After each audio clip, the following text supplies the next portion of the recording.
Guys, watch your minds be blown. Get busy living and get busy dying. Come on, Janine! Come on, Janine! Dig! You're not at home anymore! You're on Survivor!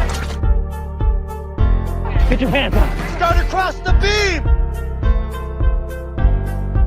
This is what it takes on Survivor. This is what it takes. Yes, Survivor Episode 1, LIVIN. Get busy living or get busy dying, as they like to say in the Shawshank Redemption.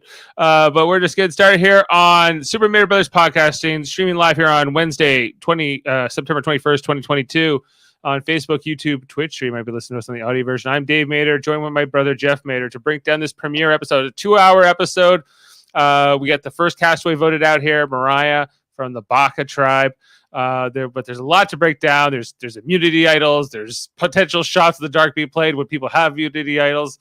There's all the cast breakdown again, because we had a little bit of an assessment earlier tonight. Just going on the pregame interviews and some of the press we saw, but not really a lot. And instantly a lot of your preconceptions are blown as the cast is introduced to you in this episode. Jeff, how do you feel about this premiere overall? I enjoyed it, actually. I really enjoyed a lot of the... I know Jaemeel hates it, all the backstory clips and that they do. Yeah. But I actually really enjoyed it. I enjoyed the people and some of their stories. Thought some of them are actually really amazing people, and especially some of my draft picks. Do you have Sammy? I got Sammy. Yeah, okay. Just okay. Do you know he is a business owner hybrid, pet cremator / student? I love that he has a diagonal explainer. Have you ever seen that before? I don't think so. I've never seen that before. I've never seen them put sound effects on. There was like slap sounds that were coming on when this guy was being introduced. It was a little bit unprecedented. Does he remind you of Zach Brantz a little bit? He's got a cocky kid attitude to him for sure. I think he's going to be an entertaining player. I see him making the merge for sure. I think he's going to be a character on this season. And he obviously got to be in the first tribal tonight and survive that. So I think, we'll see how this goes. But yeah, it was, I will say that there was a whole new production value almost, or vibe in this premiere tonight. Compared to 41 and 42. They did a lot of new things, Dave, throughout the whole episode, especially with the camera work. Yeah, it was. They changed a lot around. There was a lot more, and there was a lot more like kind of humor. But yeah, there was camera work. There was drones. There was different perspectives. Obviously, we got a very different cast here in a lot of ways too. Okay. A little bit though, Dave. This season felt a little culty. It felt like Probst never has done this. This is an inclusive space. Everyone is different and welcome. Survivor's always kind of been marketed kind of like a cutthroat game. And now it's they're trying to do this kumbaya thing, and it's weird. Even you saw it tonight in the tribal, they're like, oh, I don't know what we were doing. We should not have been doing that kumbaya stuff. We should probably have been playing. And I think it was the whole tone that Probst set right from the get-go. It was very strange. It was very new. It was very different. I'm not saying it was bad, but it was actually, I embrace it because at least it's not the same old thing. But then in the tribal council, he's jumping on them. He's you're not gonna care about it. He was pushing how kumbaya can you really be in Survivor, right? Because he was also he's leaning into it in some ways, but on the other hand, he's eventually you got to vote one of you out, right? And there doesn't have to necessarily be hard feelings about the affair, but it's you can't necessarily be best friends with everybody in the long term. You can't have everybody's interests. I've never seen a cast, Dave, hit the beach, all three tribes basically, kind of not really playing the game. Everyone's just kind of what do we do? Oh, we got to do this puzzle, or we got to dig this thing up, or, which is all normal. But usually there's strategy. People are thinking different things. There's different voiceovers, but I thought it was very straightforward. There's This, there's a whole new vibe to. I feel like there's like a new director almost to how this is being like shot. It's for the better, or they're like upgrading like some aspects of this. Just like the production, which is good, Like I think like they're going for more of a. We know there's more of a diversity emphasis in this season, or like in the last few seasons, which I think is like not going away, and I think it's a good thing overall. But it's definitely, it definitely leads to more focus on them as individuals. Like that's always been part of Survivor. Since like you go back to season 1, it's like so and so is a cancer survivor, so and so has this story, right? We're all survivors, whether it be like the literal sense of being marooned on an island, or in that sense, but or also in just like you have the hardships your life have brought to you, and putting emphasis on that. It's not just all about strategy, because they want you to sort of like break down emotionally by depriving you of food and shelter. right, but Dave, you have to admit that most of the time the people they cast are kind of boring people as far as who they are as people, and Right. I feel like they actually kind of went a different way with this cast, and they casted a bunch of people with like really amazing stories that they were able to tell very quickly. Like my guy Ryan with his cerebral palsy, like that, and he never would walk, and that was an amazing story. There was a bunch of them. The Paralympian with her leg. I think this is what they should do. I agree with. Like, I'd much rather. They're interesting people because they have really interesting stories. Yeah, like definitely a really interesting group here. Like Mariah being maybe like the most like eye catching when you look at them sort of here all together on this opening beach shot that they start with. But this is being the day one, I guess, in the game. But Dave, can we talk a little bit about whatever his name is, Assenberger? Who? What's his name? Is his name Cody? Oh, Cody. Yeah, sure. We could talk about Cody. Okay. Yeah. I can't wait to see when Rob Sesternino interviews this guy. Because this guy is like if Sesternino had a twin brother, but he grew up like in Louisiana, but then moved to Hawaii. Yeah, like, I had to go get it. Like the second I heard him say it, I had to go get the clip. Do some living. LIVIN, get busy living and get busy dying. That's how I'm going to play this game. This guy, man, like every time I look at him, I'm like, it's Sesternino. He looks so much like Rob Sesternino. But he's like the Cajun Rob Sesternino. Yeah, he's like a Cajun Rob Sesternino. It's unbelievable. I can't wait to watch him interview him because I think it's going to be hilarious. Because they're going to look. It's going to look like the one person is like from the south and one person's from the north, and they're talking to each other. It's like they were brothers separated at birth. Yeah. Where did he go in our draft? He went. Jane took him. I know that. 3rd overall, 35 from Honolulu. But remember his interview was like, "Well, I'm kind of be able to talk. I'm wise, talk to the younger people, and I'll learn from the older people." Like he's just.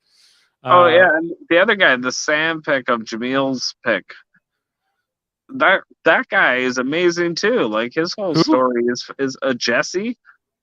Oh, Jesse, yeah. Like so, from Juvie Hall to his story is fantastic, and I think actually I thought because like I like to kind of like study like as far as like prison systems, and like I feel like with him, he's a great example. If they put more money into like helping them when they're younger, then they can better themselves. And like I thought his story was also like probably the most powerful actually of all of them. Yeah, no, it was really cool. Yeah, here's a little Jesse reading, doing his studies. He went to Berkeley and then on to what was it, Duke? I think after that, and he's done well. Yeah, seems he like does remind me a lot of Adam Klein. I see why he said Adam Klein because they're very similar personalities. Studious, very kind of like socially awkward, but kind of. Analytical, yeah, for sure. Yeah, cool stories, and like there was like there was stuff here with like Gio and Carla, from the Blue Tribe.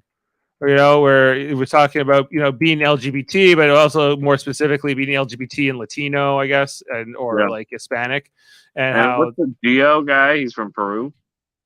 Gio's Peru. I think he said he was Peruvian. Yeah, and she's Cuban, Mexican. or Mexican.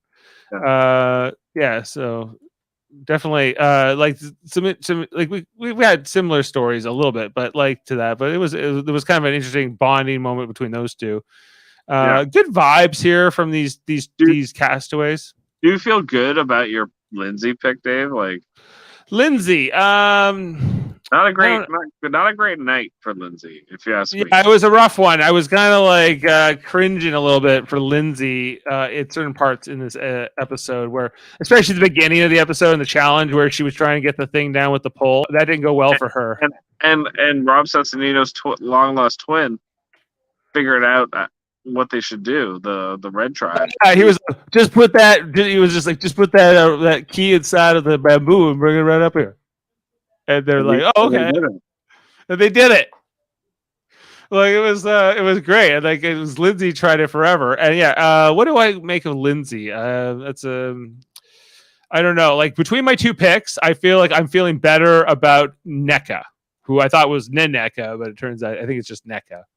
If I'm with a silent N on NECA. Silent N on NECA. Why not just NEKA then? Maybe it's like, I don't know, like a click or like something in their language that you don't say it, but it's just there. Fair enough. Okay, NECA. Yeah, like she seemed to be pretty chill in this episode. Member of the Red Tribe. She was kind of she was making alliances, kind of seemingly with Jesse and who was the other one? Who's on this Red Tribe, Jeff? Oh, with Buddy, with Cajun, Cody. Yeah, Cody. Right.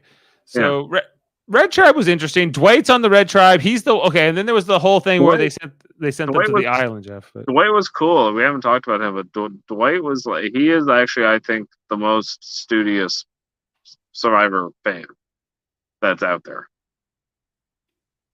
Yeah. All these people, I watched from the beginning. They're all casual fans. But Dwight stood out to me as a real fan and player. I don't know who has him in the draft, Dave. Dwight? Amanda. Yeah, he could win because I think he's a really smart player and knows how to play the game. Yeah. Well, let's have a look here, because I want to talk we can talk about this part of the episode, which is kind of a little bit in the middle, where they send a boat to each beach in the different tribes, and they send somebody, like they all come with different systems. I couldn't follow the games that they were, or the systems that they were using to decide who was going to go. It was like, you have to guess a number from this to this, or there was some kind of they had like some kind of way of drawing straws about things. But it's Dwight, Carla, and it's Mike, but he goes by his last name, which is what? Gabler. Right. Gabler. Dwight and Carla all went to this. Carla decided not to risk her vote, right? For the chance, right? Right. Which worked out pretty much for all of them except for Dwight. Because he ended up risking got the immunity idol. That's what happened. Well, there was a different twist to this than they've done in the past. There was more like, they basically, like, the best case scenario happened where she kept the vote safe, or her vote safe, but the other two risked it. But only one of them can ultimately get a reward, and the other is going to get the other end. It's very complicated. It's like if none of you risk your vote, then nothing happens, or I don't know. But ultimately, because Gabler picked the thing out of the bag, right? And he got the right one. Yes, there was a 50-50 chance. Right. But was there a 50-50 chance for both of them? I don't think so. I think after Mike or Gabler got his, couldn't technically his bag have still had 2 chips in it, one a winner. So wait, we don't know whether or not Dwight got one or not. Is that right? We know he didn't, but we know he lost his vote. and Okay. he didn't get an immunity idol or anything like that. But then Jeff, like later on, Gabler, he said, he feels bad about the Yeah. immunity challenge, and he's like, no, I'm not even going to use this idol. I'm going to use my shot in the dark, which means I can't use my vote tonight. There's only 6 people in these tribes. Like it was just like a dumb move, like a really dumb. I thought about like in the challenge, right, Dave? Like I thought, like, why is Gabler like on the table for them? Like, like, and then I thought about it, like he's a heart surgeon. Like, how the hell do you not have great hands? Yeah, He's well, not if a 19-year-old was your nurse or your assistant in the operating room, it might not Do you go think? as well. Okay, let me ask you this, Dave: was Gabler screwing up Sammy, or was Sammy screwing up Gabler? Well, I don't think they were making a great team one way or the other. So I would say that you can lay blame onto both of them here. I don't know if there's necessarily one more to blame than the other. Sammy was definitely more aggressive. Like he was definitely kind of like, "Hey, let's get it going." Sammy was trying to be in control, and he just wanted Gabler to sort of help him. And Gabler was trying to like maybe covertly do things, but act like Sammy was controlling things, and it wasn't quite If working. Gabler had been controlling the table more, do you think they would have done better? I feel like if either one of them had been in control with somebody else involved, I just don't think that these two should have teamed up for this particular task. I think that this was a kind of a mismatch. They didn't know it, but it turned out to be that. Yeah, I think you're right. The youngest guy there and the oldest guy there. It's not even just the youngest on that tribe, but in the whole cast. The whole thing, yeah, the whole cast. They're the two extremes in the cast. So not only the oldest man and the youngest man, but the oldest person and the youngest person. Yeah, either gender, yeah. So it's like they're just like 30 years difference here between these two, or 33. 30, yeah, yeah. As long as I've been alive. Yeah, I'm 33. So. Right. So there's like they're definitely it didn't quite work out here. This looked like a pretty grueling challenge too, It did. It looked tough. There's like a lot to go through in the episode. They're making the shelters, the fires, and there's so much to recap. But mostly I just thought like what about the first challenge where the blue tribe came back and somehow just destroyed it? Because what's the guy's name that's on the blue tribe that with the girls? He's you talking about Ryan? He's from Philly. Oh, James. Yeah, he figured out the cube like in 2 seconds. Yeah, but Lindsay on getting the key and it was all for naught. Yeah, no, I know, but I'm just saying, James got some game too, right? Like, because he's the chess master. Yeah, like that's why he figured that out so fast. I think he's a genius at puzzles and shit. Like more, like I think we have a few players, Dave, in this game. It makes me excited for the rest of the season that are really, really good at like puzzles. Basically, yeah. This is Sammy. The one really good at them. James. And then the whole thing of like the teams that didn't win their Flint here win like the thing, and then it was like you had to come up with like the prime number by only moving the bones, right on the yellow tribe, because one tribe just dug. And Sammy, that was brilliant. I never would even thought of that. I would have thought, oh, we got to make it 9,000 something. I wouldn't have been good at that at all. It was like, and then like the youngest guy, Sammy, is the one to crack this code. Yeah, like he thought on this team. You had to think outside the box. I never would have I would have tried to make it 9,000 something and would have hit the thing, and it would have been like 500 and something thousand. I would have what? Yeah, this was a really crazy thing to watch just play out like that. Like, I don't know how long they spent, like 45 minutes or something. Right? And like it was just like Sammy's like, look, I can do the math here. It is. Yeah. What a night it was for this Baka tribe. This it was quite the episode for them in particular. Yeah, they had to solve that thing, and then they went to tribal council. They voted out the clown. Right. Yeah. Who I didn't like. Why? Okay, Jeff. Why? Let's talk about Mariah. Why did Mariah get voted out? Is just because she's a clown? They said it in the episode. Every single person, but even the girls were like, "Yeah, she's a liability in the challenges." and they don't want to lose like 2 or 3 in a row because that does suck. And that could be death in the game, right? Yeah, they can. Because if you're just a minority tribe, then it could be okay because you might get pulled in from the two factions, as It's extra happened votes. before where like one tribe gets decimated and then like the 2 or 3 remaining players go on to like win the game. It happens. That's Sure. because of how the other 2 tribes interact, not that third tribe. It's kind of luck, it's just circumstance. But Right. You don't want to, some people might argue you should purposely tank in a 3 tribe thing or whatever and just get rid of people, to make sure you're on the right end of the numbers. But I would rather keep relationships and numbers, wouldn't you? Like, wouldn't you rather do that? Then what? Then like vote out like just lose purposely, like Malcolm did with Denise, where everyone got voted out on their tribe. Oh yeah, I think with 6 people on your tribe, there's not as much option for that, right? So I think that's what's if you're going to play this shortened season, especially, I think like having these lower number tribes where every vote counts so much, and there's these advantages and risk reward situations where your vote could be out of it.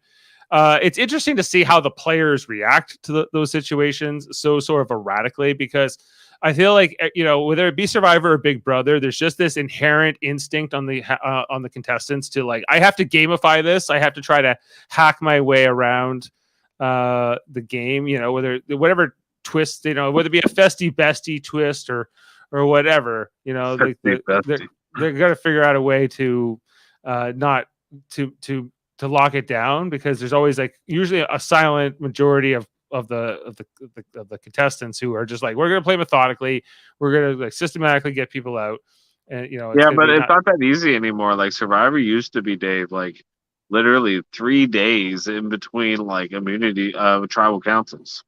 They had all the time to think and plan, and now that doesn't exist. It's like you basically like, I think what happens is they have a reward challenge. They probably either do the immunity challenge in the afternoon after, they do the reward challenge in the morning. They do the tribal council either that night or the next night. And then they might have one day where they, don't do anything. And then they go right back, to that same timetable, Yeah, it's a different pace, and then like back when they did the 39-day season, you might like go over 10 days now. And the first day would be the reward challenge. The second day would be the immunity challenge, and then they would wait till the third day to do the tribal council. Right. So just a lot more time to hang out on a beach. So much time. So much time spent. And then the studio wised up and like, we're paying for people's beach vacations. Like, why don't you give them less food? Yeah. And play more of a survivor style game. Yeah. Like I appreciate that. I feel like it used to be like cookies and like everything, right? And it's just like they still do that quite a bit, to be fair, but so the challenge, a grueling relay race tonight in this immunity challenge, Jeff. But interesting that these tribes, they all have accent colors, like the Baka is more of a yellow and green. They're like a lemon lime tribe. Yep. And then you got the blueberry burst. Yeah, Coco is like the Colorado Avalanche, and then you got the Nordique version, though. Yeah, like the Nordique, the Colorado Nordiques, and then you got the kind of a Calgary Flames, maybe Kansas City Chiefs. A tribe Daryl Clark would be proud of, the red tribe. Yeah, he'd be all about that. He's like, yeah, looks good, red and yellow. That's not really how he talks, but yeah. It was. I thought it was interesting to watch this kind of thing play out here tonight. Okay, what about this whole moment here where buddy James here was like his pants were falling down, Jeff, and they were trying to get him up this. I thought it was hilarious that when Ryan was like, "Pull your pants up." Yeah, I think I have that. Yeah. Get your pants up. Start across the beam. Oh, do you have the probes telling Janine to dig? Yes, of course. Come on, Janine! Come on, Janine, dig! It's not a Survivor episode without Jeff Probst yelling at a woman to do something faster and stronger. Yeah, especially if they're like falling behind in a challenge. Oh yeah, He doesn't. He doesn't. He can't hold back. He's like, he's like, we're all inclusive here, but I'm going. We're on a TV show, and you're screwing up my race. I'm going to tell you to dig because it's in my nature. Where? I was trying to see if I could find the visual of him doing it, but no, I just have the sound. But yeah, it's he was possessed in this challenge tonight, Jeff, where he was like, This is what it takes on Survivor. Oh yeah, no, Probst was like he was at an 11. He was spinal. This is your awakening. It's happening. This is your awakening. It's happening. This is what I was getting cult vibes the whole time. Like I was like, what is going on? Like Probst has turned into this like evangelical preacher guy. You're not at home anymore. You're on Survivor. It's like, what is he doing? Like, yeah, you fear the Lord. You're a Survivor. Yeah. He's God of Survivor. He looked different in this season tonight, like especially at Tribal Council. There was something like I was like, is he going gray or is his hair going like lighter or something? Like, am I noticing him get older? I guess is what He's like 60 something, isn't he? Like, how old is he now? How old is Jeff Probst? That's a good question. I think. Well, I think he's like 62. He's certainly older than me. He is 60. 60? Yeah. Yeah. 60. He'll be, he'll be 61 this year. But yeah, he was at an 11 tonight. He seemed to be like, I'm back. It's kind of like the COVID seasons are over, right? I feel like he had that kind of energy about it maybe when they were filming this back in May. Oh yeah. The pandemic's over. We're partying, champagne for everybody. Right, like he might we're going to do the finale. Maybe he knows they're going to do the finale back in LA again or something like that. Yeah, instead of there, I don't know. But he definitely was excited. I prefer doing the vote read on island, but you can still do your finale in LA. You know what I mean? Like I just like them doing the vote read there. I just prefer it. I think the game should stay there. The game is the game. Yeah, like it's. You should know you won right there. It's so much better. Like both times when the girls won, I was like, it's so much better. It's less climactic, I guess. But I like. Did you like it when Erica and Marianne won? Yeah, no, I so much prefer. Like, yeah, I thought both of them won in interesting, weird ways. I didn't really cheer for either of them to win. But they always wrote the votes down before, right? And in both cases, they didn't know that there was going to be the finale there. So, like Richard results would have been the same. Won that way. Like it was it's the iconic. Was he the last one before Erica to win like that? Like actually on site? Yeah. Yeah. Yes, and like I think it's a travesty. They should have done it a lot, all the time. And Marianne, obviously Marianne. So just those three, and we'll see what happens this season. Because everyone's still in the moment, like of the show and like of the game. You know what I mean? Like, and you get to see the genuine reactions and of people happy or whatever, right there. Because you do it later. It's like, oh, my family's here and. Big moment and we're all dolled up and I get it, but yeah, I used to hate it though. I used to hate them when they're in LA and then they were all like cool and chill and they're like, I'm not excited about the game anymore, it doesn't matter, and they like Boston Rob doesn't even look like Boston Rob anymore. He looks like Boston Ken doll or something like that. It's not right. After All Stars. Yeah I'm trying to see if I can find that shot of Cody showing his tattoo, living. That's good. That's good. He's got a Matthew McConaughey kind of vibe to him. He kind of does, yeah. Stop moving. Where? Come on, show me your butt. Where is it? No. I don't know. I'm too distracted. Okay, The so Jesse guy's story, dude, like where he had like the teardrop tattoos. Yeah, I guess he had them lasered off and a bunch of other tattoos on the back of his head. And Jesse. and he got that when he was 17. I was like, how many tattoos did you get? You know, When you're that young, like yeah. when you were like 15 or 16, like Jesus, like Yeah, it's hard to imagine. Like, and his life went. He's like, luckily there was school. It was an educational program in his juvie, but like it yeah, sounded like that wasn't always necessarily the case. He just, so it's Yeah. what could have been, right? or what should be, you know, like what the government should invest in is those type of things, you know. Right. So I guess Survivor has a place to show these life stories. Jaemeel, if he was here, might still disagree. Where he's just about the game. He's here to see a complicated strategy game played on a beach, and that's it. I mean, doesn't care. He doesn't care about where you come from or who you are. It's all that matters is who you are on the beach. That's where Jaemeel comes from. I can respect it. It's a traditionalist point of view.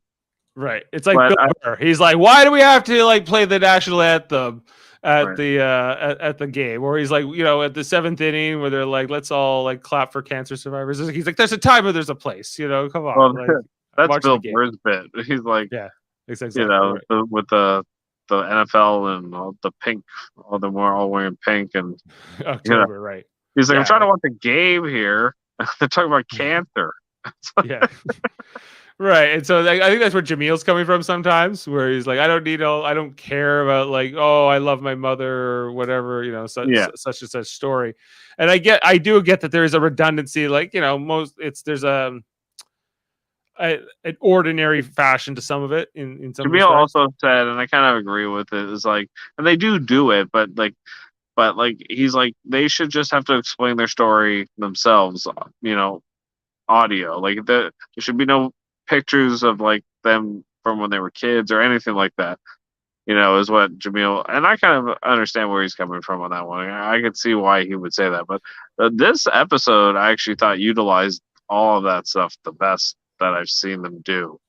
I thought the edit was really good. I thought that they did a good job balancing the three tribes, giving us a little bit of like, I guess, personality and a little bit of character to some of these people. Like, I don't feel like I got to know all of these castaways tonight in this episode. There's still a few, especially some of the girls. I'm still like not super familiar with. I don't really know what what's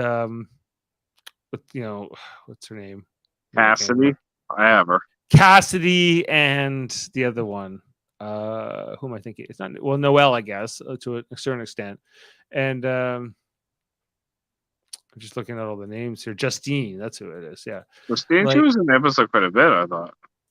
Yeah, but I just don't really know where their heads at. I don't really know. Like, I guess there's a couple girls alliances, Jeff, forming in the different girls tribes. That's a strong force, Dave. It always, you know what's the key to a girls. Start it right away because it'll inevitably break up and crumble. It's the way to ensure it will not work or not happen. So it's a way to ensure that it'll be like 6 guys and 1 girl in the final 7. So any woman planning to play who doesn't want to play in a girls alliance, start one on purpose early. And the only way you do a girls alliance is like if you have like a couple or a few girls that can win immunity challenges, in Big Brother, in Big Brother or in Survivor, whatever. It's if you can't win immunity challenges, or at HOHs or whatever, you probably shouldn't try the all girls alliance right away because it's going to, be an easy pick off. Right. Yeah. Like, well, that's obviously why they choose to vote out Mariah tonight. But shouldn't they? Do you feel like a part of you was like they should vote out Gabler just for being such a dope? I thought it was Gabler or Mariah should have been the ones on the chopping block. My heart was racing, Dave, when Sammy was even in their mouths of potentially people to go home. And Owen is the other one they highly considered. He got the vote. Yeah, Mariah put the vote on him. But so he was the other option here. But why Owen? Yeah, because I think they don't. what was Janine said they don't want to be outnumbered, but it really should have been Gabler. Like they should have talked. If they really wanted to swing the vote, they would have had to like talk to Sammy, the girls, and just vote out Gabler. You know what I mean? But they could. You know why they didn't do that, Dave? The immunity idol and the shot in the dark thing. Right. And this is where I wish that the Survivor players, you are seeing some players like Gabler and obviously Dwight here who are more risk takers, willing to be a little bit whatever. But then when it comes to voting and I guess Survivor strategy, Survivor voting theory, it's always like play conservative, play super, cover your bases in case there's an idol, in case there's this, in case there's that. But I feel like just give it up and vote with your heart and stop trying to be like try to overthink it, I guess is where I keep feeling like it sometimes is coming from. Well, you got a lot of time. Like if you were out there, you'd probably do the same thing. You would second, like all you have to do is sit around the fire 10,000 times. If you this know what I mean? happens, then we should do this to make sure that this doesn't happen. I guess but it's just like it feels convoluted sometimes in some ways. Yeah. Well, that's how people interact. When it comes down to something like this, right? Right. Okay, so I don't know what else. Like, I know it was a 2-hour premiere, but what else didn't we cover yet? Like, is there Not much, really. I mean, we talked. Like, is there any other characters we haven't talked about that stood out? I mean, no. Like, okay, what about Ellie? What did you think of Ellie? Yeah, Ellie was the whole psychotherapist thing. I was like, okay. Like I really started to like Ellie just like after the when she's talking to Gabler and she's like, what are you talking about? She's just like, okay, so let's change the subject, and she's like, can I talk to you? Why do you think? Okay, because I feel like she kind of made the decision for the tribe, like who was going to get voted out. Between Gabler and Mariah. Why do you think she wanted Mariah out over Gabler? Because she probably could have made Gabler happen pretty easily. Yeah, I feel like Ellie's kind of like the alpha of this tribe at the moment. Yeah, I think that's accurate. Her and Owen, and then like you got like Gabler and Sammy. Janine?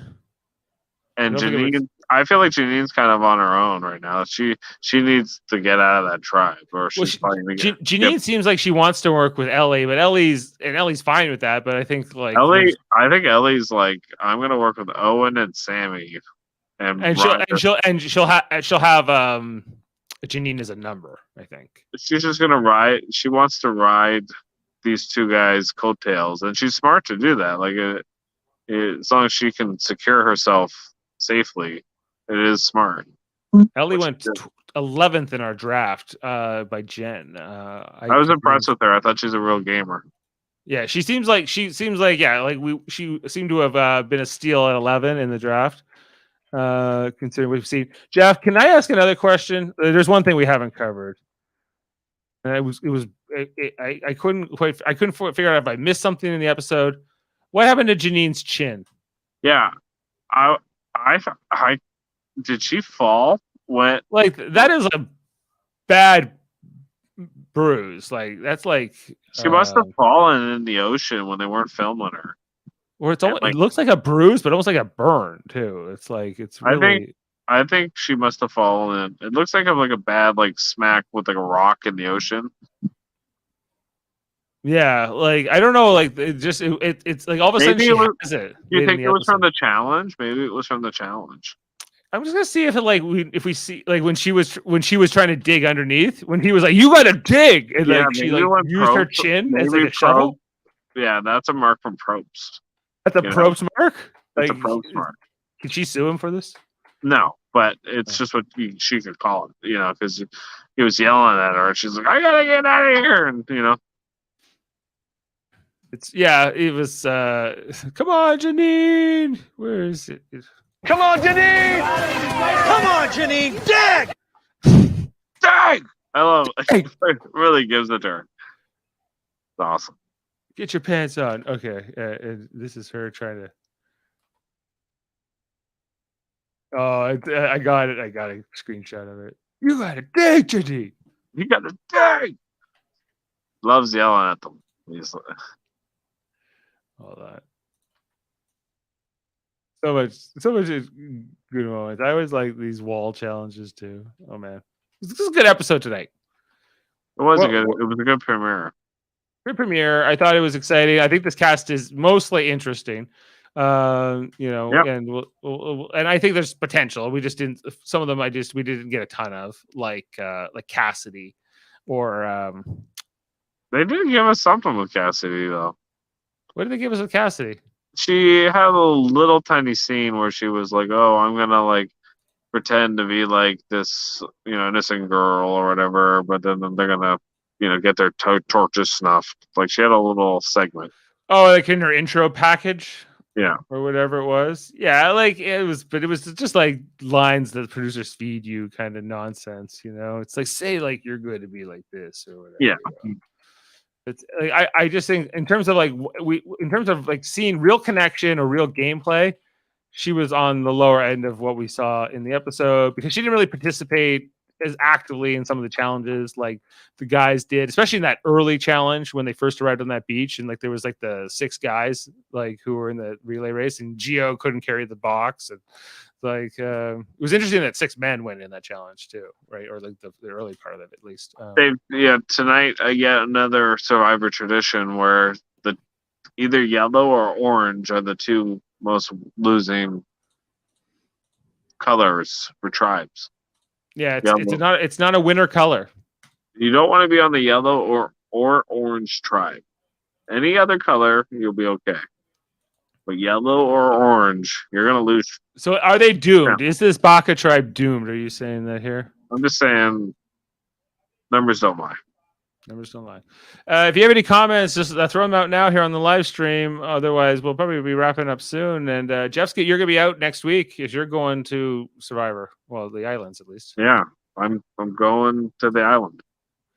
Going to the islands. You're taking the fam. Kind of a post-wedding thing, right? Like a honeymoon of sorts. Baby honeymoon. Baby honeymoon.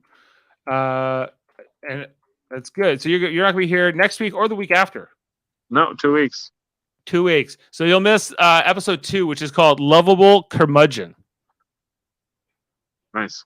Do you think you'll get CVS down there? Yeah, we'll have Wi-Fi. So you might be able to watch it. Okay, and then episode 3 is I'll sign the divorce papers. Oh, really? That's exciting. Oh, yeah, that is intriguing. And then episode 4 is called Show No Mercy.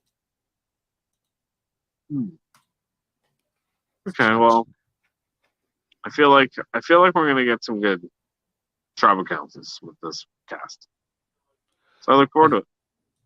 Yeah, it's going to be a good one. Okay, well, we'll be back next Wednesday. If you didn't know, we're also covering Big Brother season. What are we in, Jeff? 24 of Big Brother. 2 episodes left. Tomorrow we got the penultimate episode, the final 4 eviction.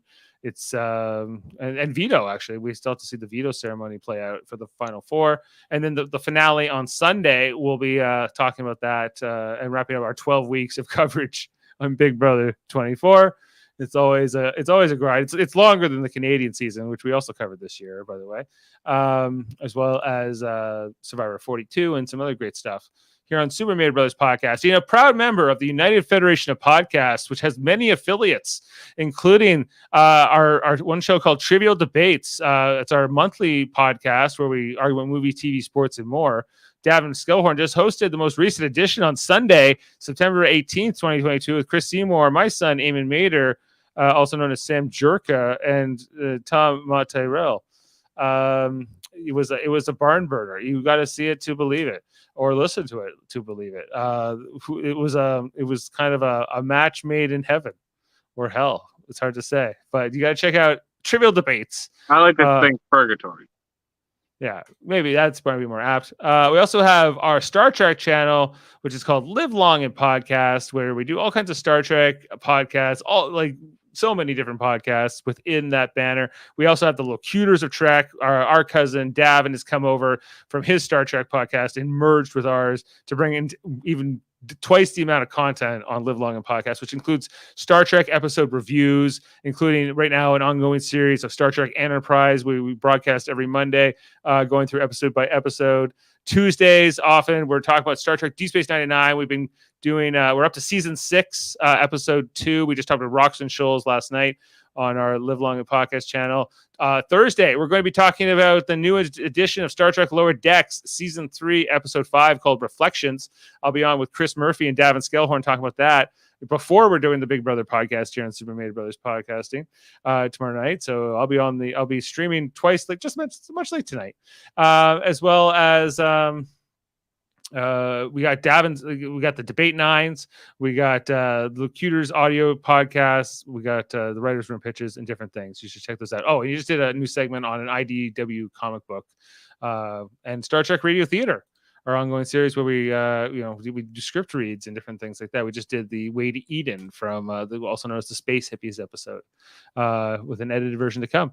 And X-Men, the animated series, X-rated with David Skelhorn on Tuesdays with him and his buddy Andre talking about the X-Men, the animated series, going through episode by episode, much like we do on Star Trek. Yeah. And the Hellbound podcast, Michael Chan, Alex Blackburn. I always know you're close to the end when the Hellbound comes up. Podcast. And let's talk about fighting games. Let's talk about fighting games. Sam Jerka, Super Sentinel Seth. Check them out. They're there. And you better get busy living or get busy die. We'll see you next time here on Super Mario Bros. Podcast, and have a good vacation, Jeff. If you're from the Survivor stream. All right. Do some living. LIVIN. Get busy living and get busy dying. That's how I'm gonna play this.